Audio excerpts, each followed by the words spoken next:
Hi everybody, welcome back to the Name Monkey podcast. Yet again, the podcast you didn't know you needed. This is episode 6, perhaps. It is the 7th of January. So we've been through Christmas, New Year. I kind of left you guys alone, mainly because I just didn't have time.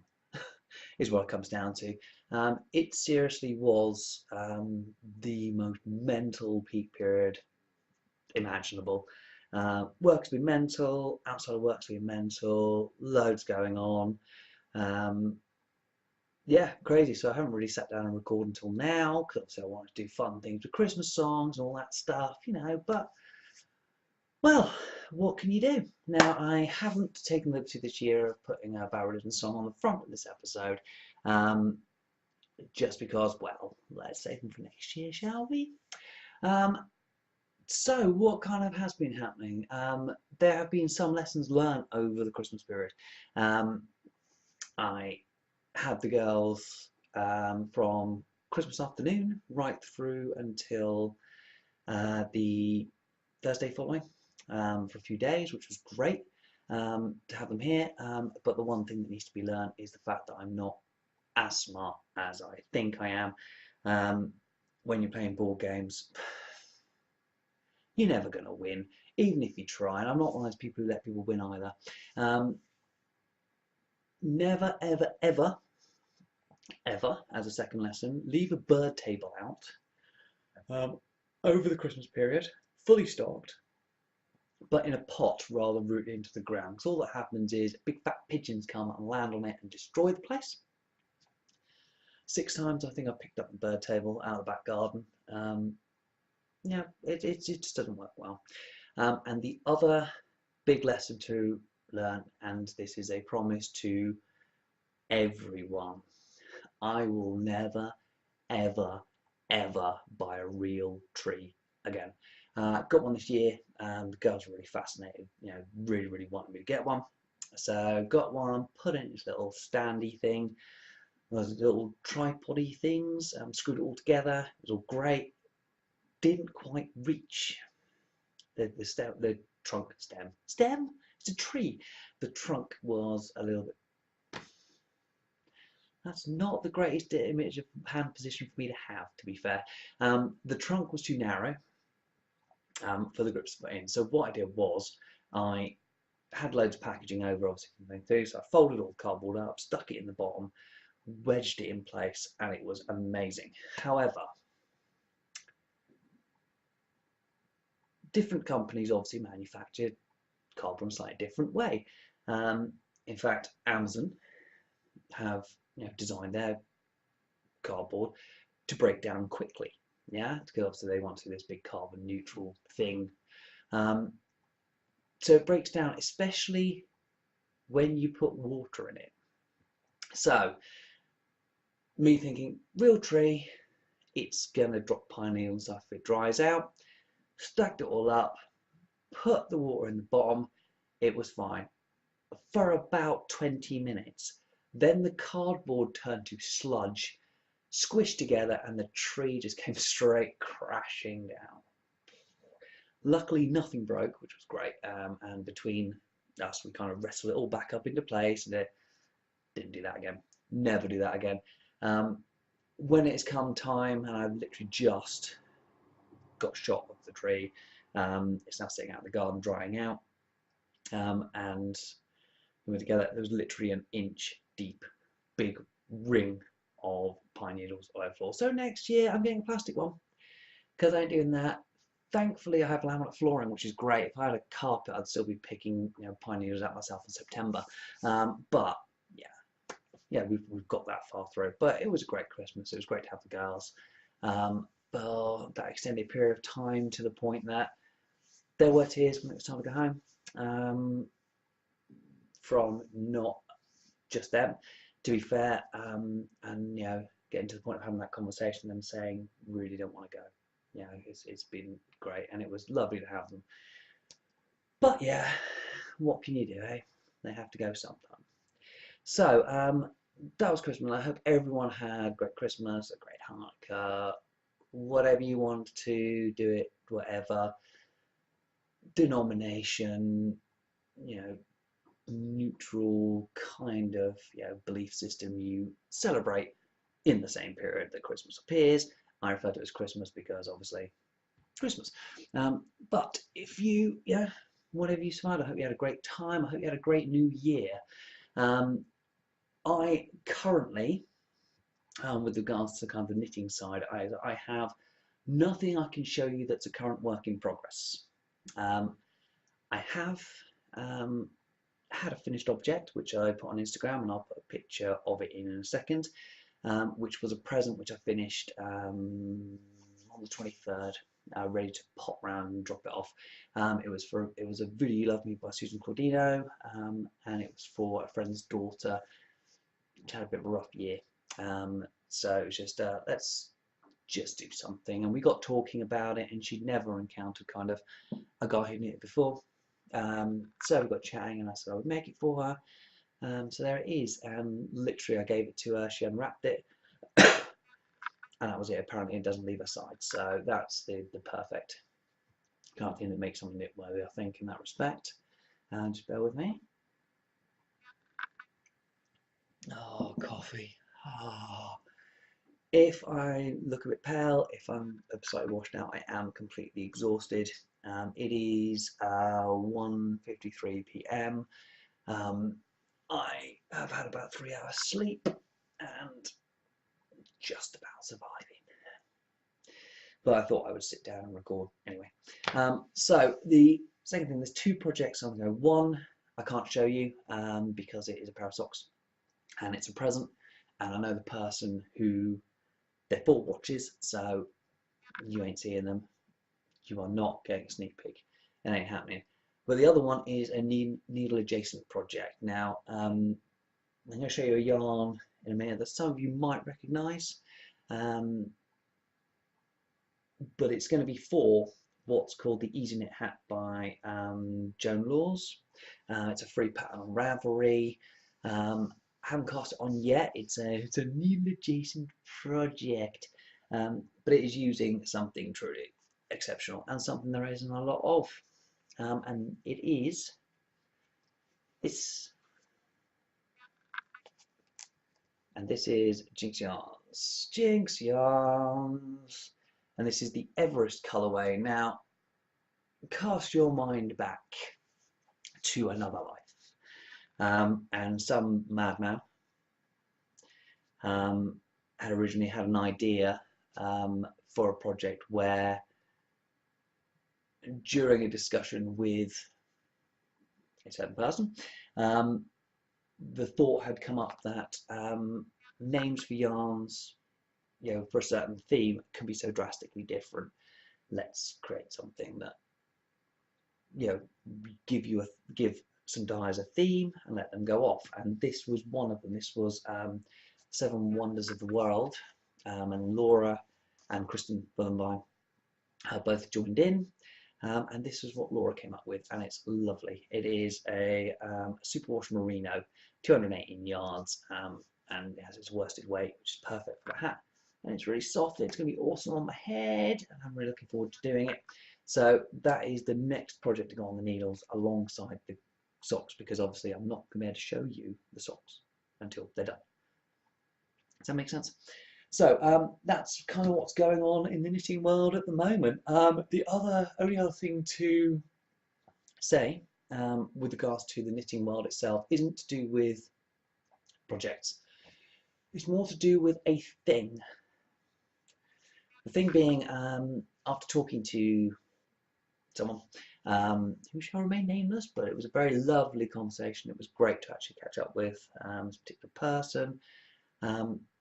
They spoke to me about the possibility of, because they're going to EYF, which is the Edinburgh Yarn Fair, the Yarn Festival, whatever you want to refer to it, but the possibility had been discussed that I take a jaunt.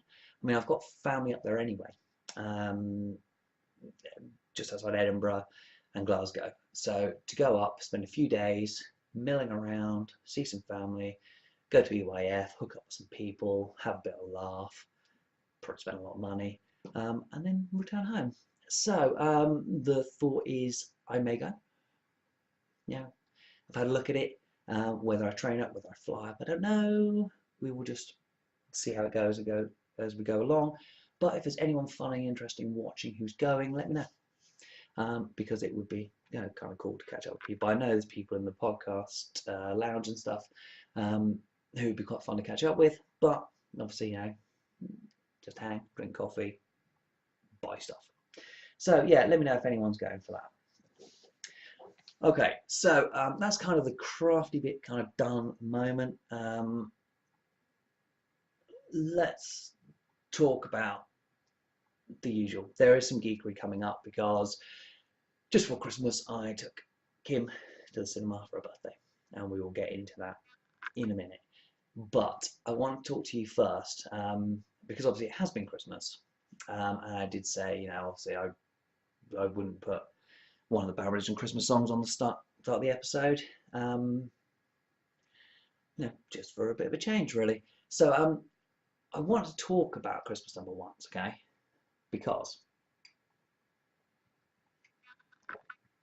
there's no real surprise what the Christmas number one was in the UK. I don't know what happened in America. I haven't really looked at it. But there has been one guy who has been everywhere this year. Last year as well, but this year just gone. So 2017.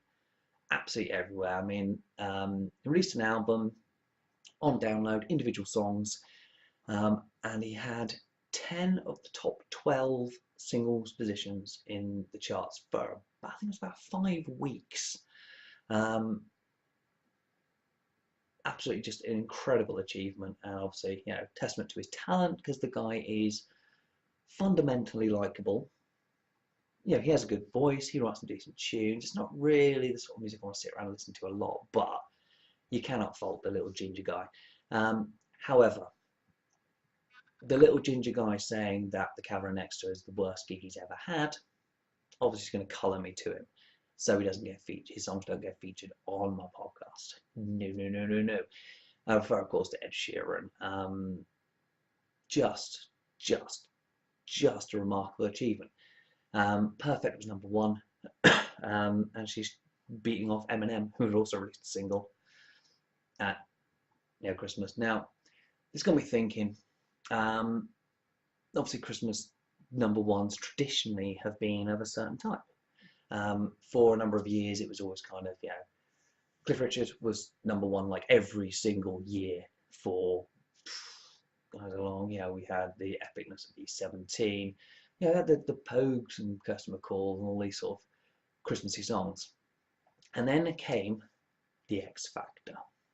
Okay, now I know the Americans have X Factor. I think there's an X Factor in Australia as well, if I remember rightly, but there's obviously a similar kind of idea.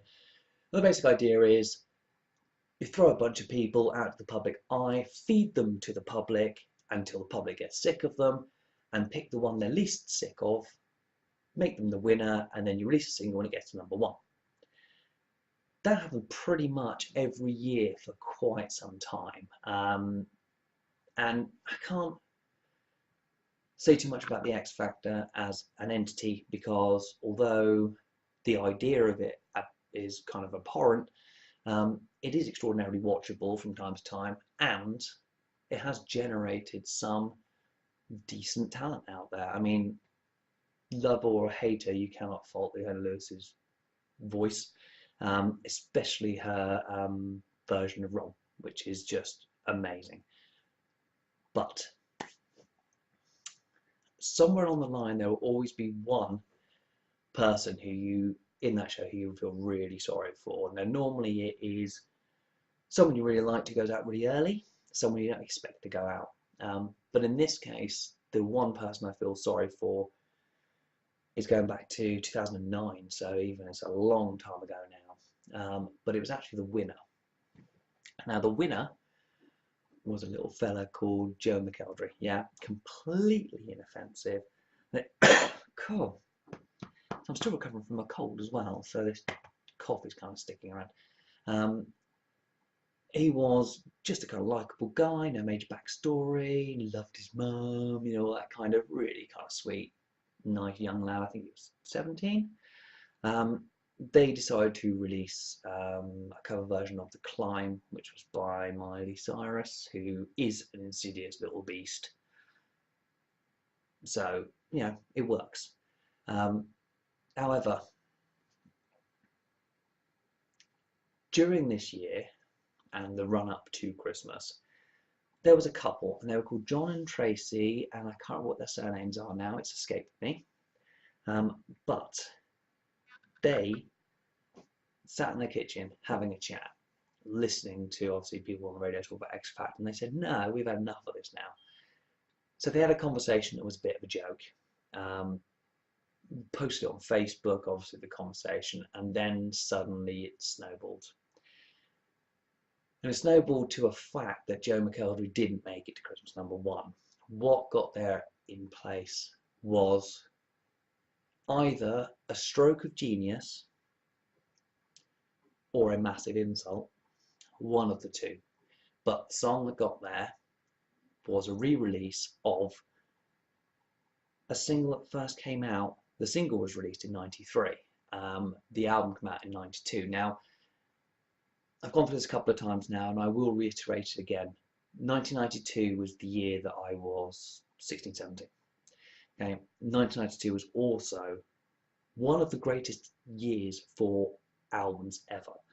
Whether they were released at the end of '91 or beginning of '91 and beginning of '93, that whole period with that whole chart battle, and people saying, oh yeah, this is being released and that's being released, and we had Pearl Jam 10, and we had Nevermind, and we had Sebastopol Road by Mega City 4, and we also had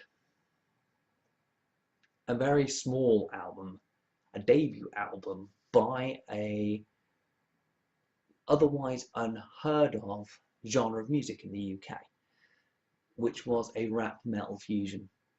Yeah, it never really happened. It spawned a load of people cloning them, as it always does. The sort of style gets into fashion, and suddenly we have Papa Roach and all coming around, and obviously Limp Bizkit. But the first and the mightiest, Rage Against the Machine, from their debut album. Now, the song that made Christmas #1 was Stroke of Genius as an example of the power of social media and the power of a campaign against something, and it shows that it does work. However, had they not appeared on live on the radio and behaved like a bunch of idiots and didn't even think to cut their song, there would be a lot more respect for what they actually did. But I'm going to play it for you anyway, because why not? So here is the 2009 UK Christmas #1. Merry Christmas. Here we go, people.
Now you do what they told ya. Now you do what they told you. Now you do what they told you. Now you do what they told you. Now you do what they told you. Now you do what they told you. Now you do what they told you. Now you do what they told you. Now you do what they told you. Now you do what they told you. Now you do what they told you. Those that die are justified. But wearing no badge and your chosen white. You're justified. Those that die are wearing no badge and your chosen white. Those who die are justified. But wearing no badge and your chosen white. Justified. Those that die by wearing no badge and your chosen white. Some of those that work forces are the same that burn crosses. Some of those that work forces are the same that burn crosses. Some of those that work forces are the same that burn crosses. Some of those that work forces are the same that burn crosses.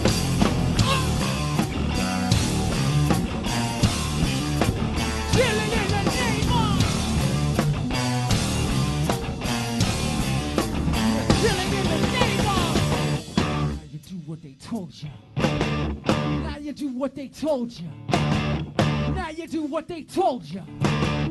Now you do what they told you. Now you do what they told you. Now you're under control. Now you do what they told you. Now you're under control. Now you do what they told you. Now you're under control. Now you do what they told you. Now you're under control. Now you do what they told you. Now you're under control. Now you do what they told you. Now you're under control. Now you do what they told you. Now you're under control. Those that die are justified.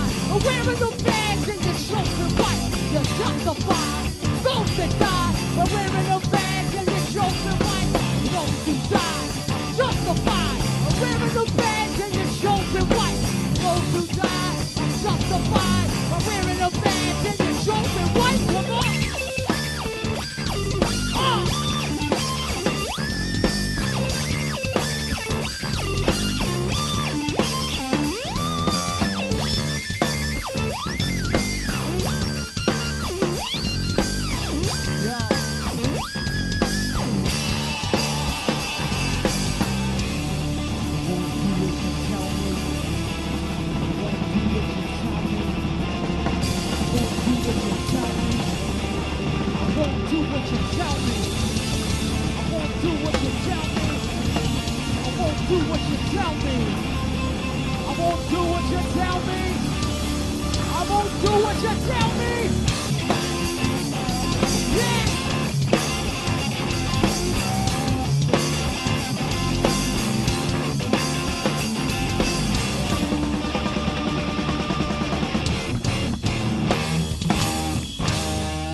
So there you have it. Killing in the Name by Rage Against the Machine was a Christmas #1 in the UK. I don't know what happens in America, whether you have the same kind of weirdness that we have over here musically, but I just like to point out the first time that was released, it got to number 18 in the charts. It just didn't do anything, it just ticked along in the background. The album was a phenomenon with all the kids my age. I think everyone owned it. I still have a copy on vinyl. That's how kind of groundbreaking it was. And it was one of those albums, like Nevermind, that introduced a whole new generation of people to a type of music they'd never listened to before. Yeah, Seattle grunge came out with Nevermind and this rap metal fusion with Rage Against the Machine. So there you have it. So poor Joe released his album and then disappeared without a trace. He has apparently resurfaced doing some musical theatre work, but yeah, you were destroyed by Rage Against the Machine. So sorry about that, mate, but you know, these things happen. Right, now, the topic that has been burning a hole in my brain for the last 3 weeks now. It was Kim's birthday on the 19th, so on the 18th, I worked on Sunday, woke up really early for me, got up dragged to the cinema, we sat and watched The Last Jedi. Okay. Now, for anyone who hasn't seen it, okay, there's going to be some mild spoilers coming up. Only mild spoilers because it's been everywhere, so if you read anything, anywhere, you are probably safe. However, you may want to not listen if you definitely haven't seen it, you really want to see it, and you've been avoiding everything, because it's a weird film. That's how I describe it. It's genius. It gives a massive and new scope to a lot of different bits and pieces to do with the Star Wars universe. But it also doesn't sit right. Something just doesn't feel right. And it's hard to explain, but I will try.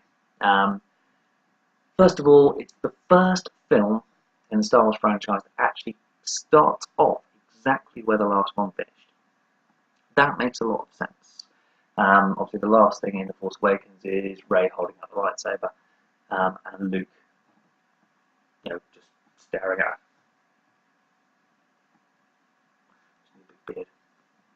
And then obviously, it leaps straight into the second part of that conversation, which works phenomenally. So you have on one side of the galaxy, you've got Rey, Chewbacca, and R2-D2, and on the other side of the galaxy, you've got Finn, still in a coma, Poe, who is a bit of an arse. To be fair, for quite a lot of it, the boy has issues, and then you've got a couple of new characters brought in. Now, the basic premise of it, for the most part, is the greatest moment that everyone seems to hate, and I actually just made me almost squeal with delight. Is Rey hands up the lightsaber to Luke, and Luke just picks it up and just chucks it over his shoulder really casually and walks off. I loved it. Yeah, I mean, yes, the guy has had issues. We know that the guy had issues with the Knights of Ren, and with Kylo, especially, whatever he did then. It makes sense. He's run away, effectively. He's hiding. So why does he want a lightsaber? What it transpires is not the fact he doesn't want it, it's the fact he doesn't need it, which is even better. What's the point in someone who is that powerful needing a lightsaber ever? Why should any of the Jedi ever have needed a lightsaber? It's one of those things. They look cool, but if you can chuck stuff using the power of your mind, why the heck do you need a laser sword? What's the point? So the whole premise of Rey chasing Luke around, Luke obviously coming to terms with the fact of that she ain't going away, seeing R2, and then begrudgingly agreeing to teach her, but assess her, and seeing something in her that he didn't like to see, something he couldn't have foreseen happening, something that scared him, was amazing. And the fact that he still tries to teach her, because she shows that spark that we would assume Obi-Wan saw in him, because obviously he was the son of the most evil Sith in the world ever. And I would assume that Ben saw that in him and ignored it. Twice. History repeats itself, Ben. Well done, mate. So there's that side of it. The other side of it, the very, very, very brave choice to not kill Leia. Part of it feels like Rian Johnson just went, you know what, I'm not doing the next one. Screw you guys. You deal with it. He blows the ship wide open, she gets flipped out into space, and she uses Jedi powers for the first time. In a way that made my heart happy. But there's nowhere for it to go. This is the problem. They've set up this thing which is amazing, and there's nowhere for it to go. They have publicly said that they will not CG her in the same way they did Moff Tarkin, which I think is a great thing, because they shouldn't have really done him, to be honest. But they have talked about the possibility of recasting Leia, which will anger a lot of the hardened geeks. And I'm a hardened Star Wars geek, but I would still rather they recast her if they needed to do anything than, you know, CG'd her over the top.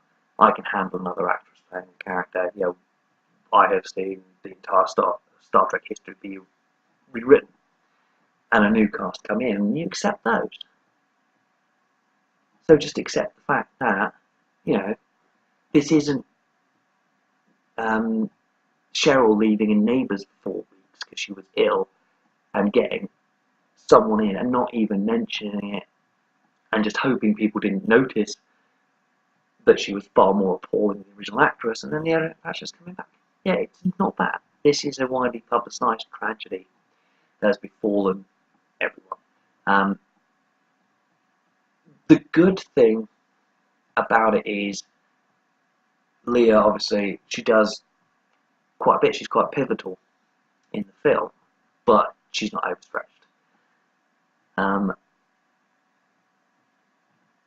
The key moment, obviously, is her reuniting with her brother for what looks like the first time in a good number of years.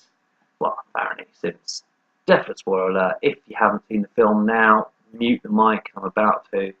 I mean, this is going on despite the fact that Luke, her brother, tried to kill his own nephew, which is why he got a bit irked and went over the dark side.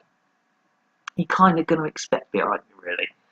You know, I think if you know, someone tried to wave a laser sword in my head while I slept, I'd be a bit irked by it as well. So, there is that. Okay, there is this kind of weird physical, spiritual attraction thing between Rey and Kylo, where they can kind of see each other. There's Kylo's gratuitous topless shot, which is really gratuitous, just become a thing. Kind of gutted there wasn't one for Rey, but you know, that's just old pervy me thinking about it. But consistently, and Adam Driver has grown on me. I hated him in the first film, not because I thought he was a bad Kylo. It's just the fact that I didn't want him to take his mask off. He just kept it on. It would have been cool. But you know, it works fine. He's growing on me as an actor. He is an impudent child. He's not even has the emotional maturity to handle the power he's got, which kind of harks back to Anakin in the prequels, who obviously was a very wooden impudent child, but an impudent child nonetheless. And the raw power he must have, that obviously no one kind of noticed in the way he deceived Snoke, genius. And that entire scene, no one has seen it coming. No, in the whole cinema, I went completely quiet when I went to see it. I normally am quite smart with regards to that. I knew he wasn't going to kill Rey, but it was only at the very last minute that I realised what exactly he was going to do. And then he did it, and it was amazing, and it made me laugh and cheer a little bit, maybe, in a geeky way. And then, yeah, off they go. So now we have an amazing setup for the next film, with Kylo as the chief of the First Order, which bodes really, really well for everyone because the guy's a psychopath. He's not calculating the coal like the Emperor. He's not driven like Vader. He is just mental, which is cool. I quite like. So, what happens next? I really am interested to see. But let's talk about the ending. Kylo and his mentalness while he's in the walker on the planet, assaulting the rebel base, and out strides Luke onto the battlefield, takes everything that the walker could throw at him without even blinking. Kylo jumps down to have a bit of a tete-a-tete with him and tries to strike him down, and it fails. Then this is what comes back to the lightsaber. This is why the lightsaber was such a key point. This is why Luke didn't need it, because the guy's so powerful, he's on another planet and he's projecting himself across the galaxy. Obviously, it's a cost, a fairly major cost, and it has, to be honest, made me worried in some part about the last film. We know Leia's got to go. It would be a very apt way, because obviously Carrie has died in real life. It would be very apt for her to pass away in some noble way in the last film. But we've lost Han Solo in The Force Awakens and Skywalker in The Last Jedi. I tell you what, J.J. Abrams, you could take R2, you can take C-3PO, you can bring back Lando and have Death Star land on his head. I do not care. There are two things I will not tolerate you destroying: Chewie and the Falcon. You destroy the Falcon, I am going to come and find you. I will, because you can't take away my entire childhood. You've already taken two of them away. Leia, that's the three. That's fine. Leave Chewie alone. He's a little fuzzy. Oh yeah, admittedly, the one laugh out loud moment in the entirety of The Last Jedi is when the Porg is watching Chewie eating the roast porg. Hysterical. Absolutely. Just the look on its face while it's mortally offended about the big hairy git chomping down on one of his mates. Just genius. And if somebody just makes a gif of that moment, I'll be happy for the rest of my life. But do not destroy the Falcon. Please God. That's all I've got to say. Please don't do it. But I know, and even if I was writing it, I would be tempted to. I would be tempted to destroy the Falcon and Chewie and Leia and clear the boards completely. Because you want to recast it and you want it to move on. If you want it to move on past Episode 9, you're going to need a new cast. You don't want to be hankering back. Star Wars is about a universe, it's not about a family. It's not about two orphan kids. One orphan kid. Yeah, it's very complicated, but it's not about orphan kids. It's not about, it's about Jedi. It's about the Empire, the First Order. It is a massive scope. So let the Skywalkers die. That's fine by me. Don't continue it. Don't bring any more children in. If Rey transpires that she is the kid of Luke or another of Leia's children she's forgotten she's had, that would be poor writing. I love the idea that Rey is a nobody. That is such a big thing, because everyone's like, oh, it's Ben Kenobi's granddaughter, or it's Han Solo's illegitimate child, or it's this or that. She's not another Organa. She is Snoke's daughter. She's something. Her being a nobody is what the Jedi are all about. Anakin Skywalker was a nobody. Admittedly, he was there was no father either, which was stupid. But he came from a nobody background. He wasn't the son of anyone famous. He wasn't the son of a Jedi. I assume Mace Windu had parents. I can't see them being massive Jedis. Actually, Yoda somewhere on the line had parents. You know what I mean? Not every green little guy with ears is going to be a Jedi Master.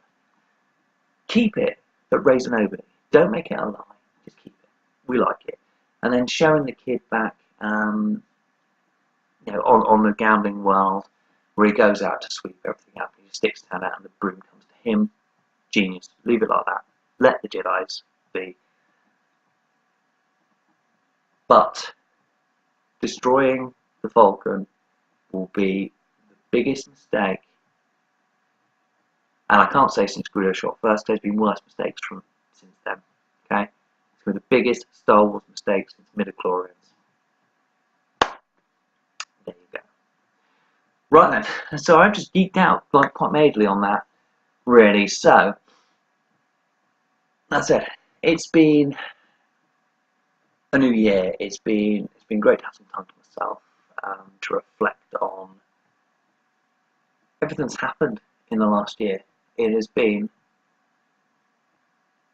a very trying year, I should say. But I've survived it. I have.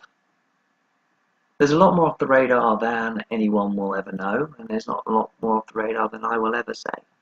But I've survived it.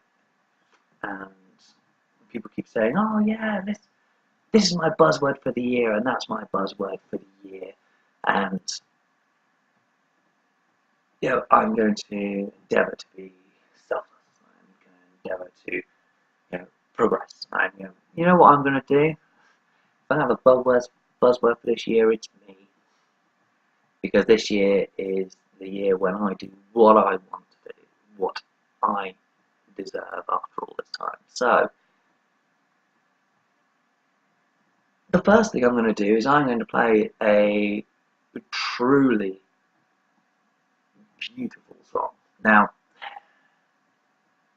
I encountered this again a few months ago, and it's one of those songs that I have liked for a number of years. But when you sit down and listen to it, it is strangely depressing and uplifting. And it is one of the most iconic songs of the 80s at all, and that's something that's going to be prevalent for the next few episodes. Is 8 songs, the influences, the best songs to come out of the 80s. 99 Red Balloons by Nena, one of the greatest 80s songs. However, this is pretty close up to, or not, if not in, but around the top 10. This is the most depressing song by a band that have quite a cheerful name. I give you the amazing Joy Division. And I will leave you with that until next time. It'll probably be a couple of weeks, maybe a bit longer. Depends when I actually get around to updating this. So, take care guys, and I will catch up with you later.